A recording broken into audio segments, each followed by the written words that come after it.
मंदसौर जिले के गरोड तहसील के ग्राम कोटड़ा बुजुर्ग में जोरदार बारिश हुई है। साथ में तेज हवा व ओलावृष्टि भी हुई है। तेज हवा की वजह से कई जगह पेड़ भी धराशायी हो गए हैं। क्षेत्र में करीब 1 घंटे से जोरदार बारिश हुई है।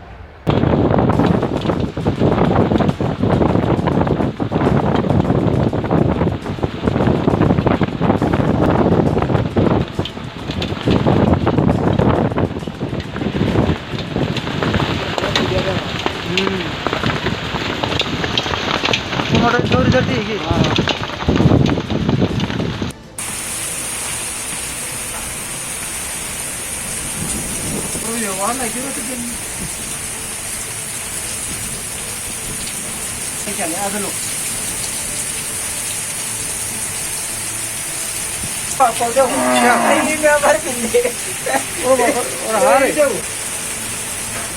कोटड़ा बुजुर्ग से कमलेश प्रजापति की ये रिपोर्ट।